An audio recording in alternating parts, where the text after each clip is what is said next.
ಕರ್ನಾಟಕದ ಸಾಂಸ್ಕೃತಿಕ ರಾಜಧಾನಿ ಎಂದೇ ಕರೆಯಲಾಗುವ ಮೈಸೂರು ಭಾರತ ದೇಶದಲ್ಲೇ ಐತಿಹಾಸಿಕ ಪರಂಪರೆಯುಳ್ಳ ಪ್ರೇಕ್ಷಣೀಯ ಸ್ಥಳ. ವಿಶ್ವದಾದ್ಯಂತ ತನ್ನ ಸಂಸ್ಕೃತಿ ವೈಶಿಷ್ಟ್ಯಗಳು ಮಾತ್ರವಲ್ಲದೆ ಶಿಕ್ಷಣ, ತಂತ್ರಜ್ಞಾನ, ಆರ್ಥಿಕತೆಯೊಂದಿಗೆ ಪ್ರವಾಸೋದ್ಯಮದಲ್ಲಿಯೂ ಮುಂಚೂಣಿಯಲ್ಲಿರುವ ಚಾರಿತ್ರಿಕ ಹಿನ್ನೆಲೆಯ ಸುಂದರ ನಗರ. ಪ್ರವಾಸಿಗರ ನೆಚ್ಚಿನ ನಾಡಾಗಿರುವ ಮೈಸೂರು 7 ಅರಮನೆಗಳನ್ನು ಹೊಂದಿರುವುದರಿಂದ ಇದನ್ನು ಅರಮನೆಗಳ ನಗರಿ ಎಂದೇ ಕರೆಯಲಾಗುತ್ತದೆ.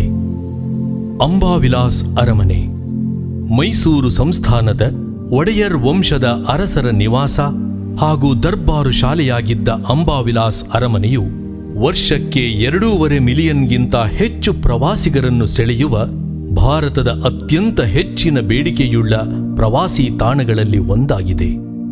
ಇಂಡೋ ಸಾರ್ಸೆನಿಕ್ ವಾಸ್ತುಶೈಲಿಯಲ್ಲಿರುವ ಅರಮನೆಯ ಪ್ರತಿಯೊಂದು ಭಾಗವೂ ಅಲಂಕೃತ ಕೆತ್ತನೆಗಳಿಂದ ವರ್ಣಮಯಗೊಂಡಿದ್ದು, ಈ ಕಲಾಕೃತಿಯು ಪ್ರವಾಸಿಗರನ್ನು ತನ್ನ ಒಡಲಿನಲ್ಲಿರಿಸಿಕೊಂಡಿದೆ.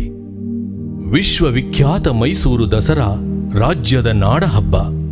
ವಿಶೇಷ ರೀತಿಯಲ್ಲಿ 10 ದಿನಗಳ ಕಾಲ ಆಚರಿಸಲಾಗುವ ಇತಿಹಾಸ ಪ್ರಸಿದ್ಧ ಮೈಸೂರು ದಸರಾ ಚಿನ್ನದ ಅಂಬಾರಿಯನ್ನು ಆನೆಯ ಮೇಲಿರಿಸಿ ಸ್ತಬ್ಧ ಚಿತ್ರ, ಡೋಲುವಾದ್ಯ, ಜನಸಾಗರದೊಂದಿಗೆ ಮೆರವಣಿಗೆಯ ಮೂಲಕ ಅರಮನೆಯಿಂದ ಬನ್ನಿ ಮಂಟಪಕ್ಕೆ ಸಾಗುವುದು ಇದರ ವಿಶೇಷ. ದೇಶ ವಿದೇಶಗಳಿಂದ ಲಕ್ಷಾಂತರ ಪ್ರವಾಸಿಗರು ಆಗಮಿಸಿ ಈ ವೈಭವವನ್ನು ಕಣ್ತುಂಬಿಕೊಳ್ಳುತ್ತಾರೆ.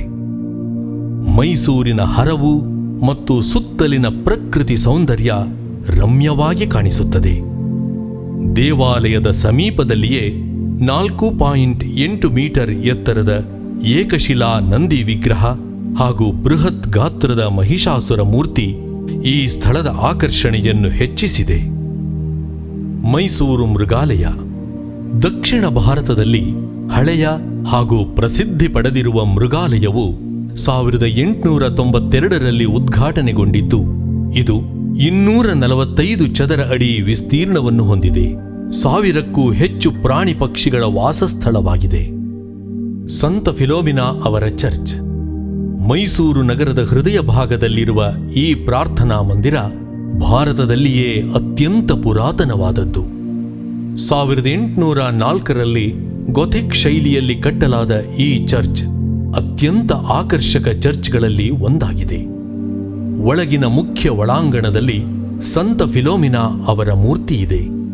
ಬಹಳ ಆಕರ್ಷಕವಾದ ಹೊರಗಿನ ಸೂಕ್ಷ್ಮ ಕೆತ್ತನೆಗಳು, 54 ಮೀಟರ್ ಎತ್ತರದ ಅವಳಿ ಶೃಂಗಗಳು, ಹಲವಾರು ಕಡೆ ಬಳಸಲಾಗಿರುವ ಬಣ್ಣದ ಗಾಜುಗಳು ಈ ಸಂತ ಫಿಲೋಮಿನಾ ಚರ್ಚ್ ಅನ್ನು ಒಂದು ಅತ್ಯಾಕರ್ಷಕ ಪ್ರವಾಸಿ ತಾಣವನ್ನಾಗಿಸಿದೆ. ಜಗನ್ಮೋಹನ ಅರಮನೆ ನಾಲ್ವಡಿ ಕೃಷ್ಣರಾಜ ಒಡೆಯರ್ ಅವರು ಈ ಮೋಹಕ ಅರಮನೆಯನ್ನು ಚಿತ್ರಕಲಾ ಗ್ಯಾಲರಿ ಹಾಗೂ ವಸ್ತು ಸಂಗ್ರಹಾಲಯವಾಗಿ ಪರಿವರ್ತಿಸಿದರು. ಲಲಿತ ಮಹಲ್ ಅರಮನೆ ಮೈಸೂರು ನಗರದಿಂದ ತುಸು ಹೊರಭಾಗದಲ್ಲಿರುವ ಈ ಲಲಿತ ಮಹಲ್ ಅರಮನೆ ಎಂತಹವರನ್ನು ಅಯಸ್ಕಾಂತದಂತೆ ಸೆಳೆವ ಚೆಲುವಿನ ಗಣಿ. ಇದು 1921ರಲ್ಲಿ ನಾಲ್ವಡಿ ಕೃಷ್ಣರಾಜ ಒಡೆಯರ್ ಅವರಿಂದ ನಿರ್ಮಾಣಗೊಂಡಿರುವ 2 ಅಂತಸ್ತಿನ ಭವ್ಯ ಕಟ್ಟಡವಾಗಿದ್ದು, ಯುರೋಪ್ ವಾಸ್ತುಶಿಲ್ಪ ಮಾದರಿಯಲ್ಲಿದೆ. ಇದರ ಗುಮ್ಮಟ ಲಂಡನ್ನಿನ ಸೈಂಟ್ ಪಾಲ್ಸ್ ಕ್ಯಾಥೆಡ್ರಲ್ ಶೈಲಿಯಲ್ಲಿದ್ದು, ಪ್ರಸ್ತುತ ಇದು ಪ್ರವಾಸೋದ್ಯಮ ಇಲಾಖೆಯ ಪಂಚತಾರಾ ಹೋಟೆಲ್ ಆಗಿದ್ದು ಆಕರ್ಷಿಸುತ್ತಿದೆ. ಜಯಲಕ್ಷ್ಮೀ ವಿಲಾಸ್ ಈ ಅರಮನೆಯು ಮೈಸೂರು ಮಾನಸ ಗಂಗೋತ್ರಿಯ ಆವರಣದಲ್ಲಿದ್ದು, ರಾಜಮಾತೆ ಜಯಲಕ್ಷ್ಮಿ ಅವರ ನೆನಪಿಗಾಗಿ ಸುಮಾರು 7 ಲಕ್ಷ ರೂಪಾಯಿ ವೆಚ್ಚದಲ್ಲಿ 1905ರಲ್ಲಿ ನಿರ್ಮಿಸಲಾಗಿದೆ. ಕಾರಂಜಿ ಕೆರೆ ಮೈಸೂರು ಮೃಗಾಲಯದ ಹಿಂಭಾಗದಲ್ಲಿ ಸುಮಾರು 90 ಎಕರೆ ವಿಸ್ತೀರ್ಣದಲ್ಲಿ ಹರಡಿಕೊಂಡಿರುವ ಈ ಕೆರೆಯು 90ಕ್ಕಿಂತ ಹೆಚ್ಚು ಪ್ರಭೇದದ ವಲಸಿಗ ಹಾಗೂ ಸ್ಥಳೀಯ ಪಕ್ಷಿಗಳ ನೆಲೆಯಾಗಿದೆ. ಇದು ಆಕರ್ಷಣೀಯ ಪ್ರವಾಸಿ ಸ್ಥಳಗಳಲ್ಲಿ ಒಂದಾಗಿದೆ. ಕುಕ್ಕರಹಳ್ಳಿ ಕೆರೆ ಇದು ಮೈಸೂರು ವಿಶ್ವವಿದ್ಯಾನಿಲಯದ ಆವರಣದಲ್ಲಿದ್ದು, ಅನೇಕ ಪ್ರಭೇದದ ಪಕ್ಷಿಗಳು ಹಾಗೂ ಜಲಪ್ರಭೇದದ ನೆಲೆಯಾಗಿದೆ. ವಾಯುವಿಹಾರ ಹಾಗೂ ಜಾಗಿಂಗ್ ಮಾಡುವವರಿಗೆ ಕೆರೆಯ ಸುತ್ತಲೂ 4 ಕಿಲೋಮೀಟರ್ ಉದ್ದದ ನಡಿಗೆಯ ಪಥ ನಿರ್ಮಿಸಲಾಗಿದೆ. ಮೈಸೂರು ವಿಶ್ವವಿದ್ಯಾನಿಲಯ ದೇಶದಲ್ಲಿಯೇ 6ನೆಯ ಅತ್ಯಂತ ಹಳೆಯ ಹಾಗೂ ಶತಮಾನೋತ್ಸವ ಆಚರಿಸಿಕೊಂಡಿರುವ ಪುರಾತನ ವಿಶ್ವವಿದ್ಯಾನಿಲಯ ಮೈಸೂರು ವಿಶ್ವವಿದ್ಯಾನಿಲಯ. ನಾಲ್ವಡಿ ಕೃಷ್ಣರಾಜ ಒಡೆಯರ್ ಅವರು 1916 ಜುಲೈ 27ರಂದು ಇದನ್ನು ಲೋಕಾರ್ಪಣೆ ಮಾಡಿದರು. ಸೋಮನಾಥಪುರ ಇದು ಮೈಸೂರಿನಿಂದ 40 ಕಿಲೋಮೀಟರ್ ದೂರದಲ್ಲಿದೆ. ಇಲ್ಲಿರುವ ಚೆನ್ನಕೇಶವ ದೇವಾಲಯವು ಕಾವೇರಿ ನದಿಯ ಎಡದಂಡೆಯಲ್ಲಿದ್ದು ಕ್ರಿಸ್ತಶಕ 1268ರಲ್ಲಿ ಹೊಯ್ಸಳರ ಆಳ್ವಿಕೆಯ ಕಾಲದಲ್ಲಿ ನಿರ್ಮಾಣಗೊಂಡಿದೆ. 3 ಗೋಪುರಗಳ ದೇವಾಲಯವನ್ನು ನಕ್ಷತ್ರಾಕಾರದಲ್ಲಿ ನಿರ್ಮಿಸಲಾಗಿದೆ. ಜೀವಕಳೆಯಿಂದ ಕಂಗೊಳಿಸುತ್ತಿರುವ ಶಿಲ್ಪ ವೈಭವವನ್ನು ಕಂಡಾಗ ಶಿಲ್ಪಿಯ ಜಾಣ್ಮೆ, ಚಾಕಚಕ್ಯತೆ, ಕೌಶಲ್ಯಕ್ಕೆ ಎಲ್ಲರೂ ಶಿರಬಾಗುತ್ತಾರೆ. ನಂಜನಗೂಡು. ಕಪಿಲಾ ನದಿಯ ದಂಡೆಯಲ್ಲಿರುವ ನಂಜನಗೂಡು ಪ್ರಮುಖ ಧಾರ್ಮಿಕ ಹಾಗೂ ಐತಿಹಾಸಿಕ ಪಟ್ಟಣ. ದ್ರಾವಿಡ ಶೈಲಿಯಲ್ಲಿ ನಿರ್ಮಿಸಿರುವ ಶ್ರೀಕಂಠೇಶ್ವರ ದೇವಾಲಯವು ದಕ್ಷಿಣ ಕಾಶಿ ಎಂದೇ ವಿಖ್ಯಾತವಾಗಿದೆ. 37 ಮೀಟರ್ ಎತ್ತರವಿರುವ ಗೋಪುರವು 7 ಅಂತಸ್ತುಗಳನ್ನು ಒಳಗೊಂಡಿದೆ. ವರ್ಷದ ಎಲ್ಲಾ ಕಾಲದಲ್ಲಿಯೂ ಭಕ್ತ ಸಾಗರವು ನಂಜನಗೂಡಿಗೆ ಹರಿದು ಬರುತ್ತದೆ. ತಲಕಾಡು ಮೈಸೂರಿನಿಂದ 45 ಕಿಲೋಮೀಟರ್ ದೂರದಲ್ಲಿದೆ. ಸುಂದರವಾಗಿ ಹರಿಯುವ ಕಾವೇರಿ ನದಿ ಹಾಗೂ ಪುರಾತನ ದೇವಾಲಯಗಳು ಇಲ್ಲಿನ ಆಕರ್ಷಣೆ.